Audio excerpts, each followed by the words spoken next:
get yourself on the net later and check up warrants and whether they should have a court seal and signature on. Next time we bump into each other, we'll have...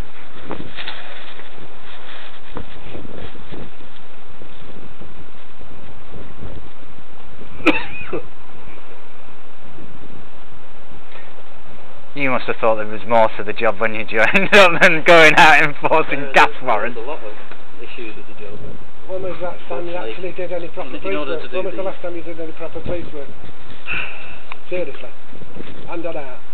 You've got a when I say police work, I mean, you know, helping people, not to get robbed or stuff like that. I appreciate what you're saying, and a lot of people say this to us, but you don't necessarily know what the last job has become. I think you tied up too much on paperwork, though. You must agree with that. Yeah, there's a certain amount of that. You know, you should be freed up for the important crimes. I think issues where you've got a genuine dispute, you shouldn't be involved at all. Unless there is a breach of the peace, they come out and like there is a breach, then you should get calls, not turning up with them and helping them. I was on the bus the other day and an officer got on and he got on ahead of the ticket inspector and said, "Can you get your tickets out?" I thought, well, he's clearly, merged the roles there. He's asking people, that's not what we pay our taxes for. He's there to, protect people from crime and go out and investigate and that, not to ask people to get their tickets out on a bus so that some corporation can make a bit more profit. I agree with that, to a certain extent. However, X amount of percentage of people before the bus comes in are using invalid tickets, and the cost of that then gets passed on to you now. I'm surprised. I was amazed how was that possible? Because you passed the bus guy, what is the actual driver involved in it? In the olden days, you used to have the ticket inspectors and the bus driver, and it was separate, Well, surely he examines it, right? So, why do you need to physically stop a bus and then have officers say, "Get your tickets out," and then isn't... Obviously that isn't working, because there's X amount of percent of fraudulent tickets there. Who tells us that, though? They've been reframed, common person. We're working on you. We're working on you. Corporation, we must well, you've got a choice. You can go out and blindly follow this paper, more of it that's just totally invalid. All I'm saying to you is, when you get these documents, ask yourself and look into it and find out if it should have the court seal and why isn't the person identified. It's like that for a reason. Nobody's taking responsibility for issuing these documents that are fraudulent. So if you took that document to court and showed it, they'd laugh at you. You know that for a fact. I don't know that for a fact. Because it's a squitter. How would you identify a squitter? How would you? I know it's confusing for you, where it looks like a legitimate channel that it's come through. But if that's fraudulent, shouldn't you be questioning that? If the people in those positions are acting fraudulently, do you think you should question it? If those people, as in a magistrate, if a magistrate fraudulently issued that, is that what you're asking? A magistrate or a court or a public body, if they're doing stuff that's illegal, aren't you the one in the position to be questioning that? That's your job. These people are committing fraud. And you're able to do better than them. Who else is going to question them if you're not in the, you're in the position of power there with the uniform, going out, you're getting the document. Who else is there to question it if you're not prepared to do it? That's a good question.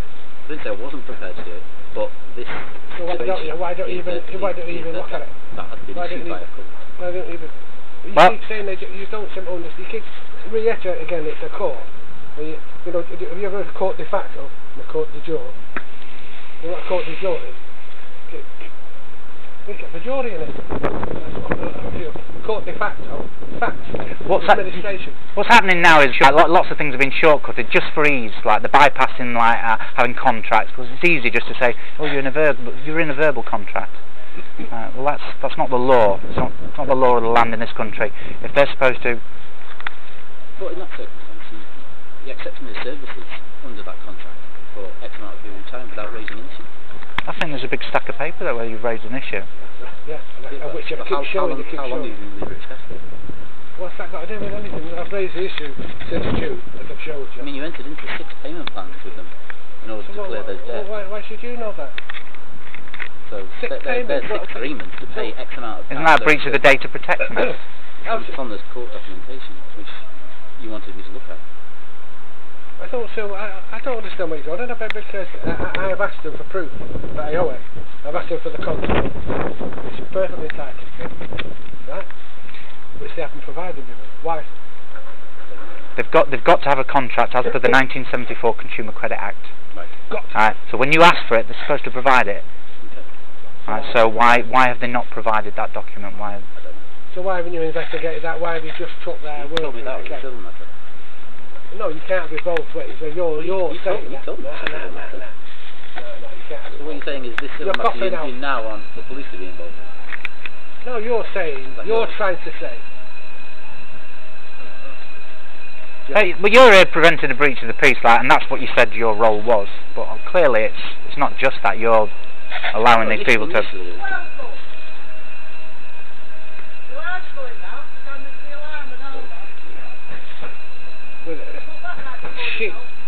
She wasn't up into it, but she will be after it to say.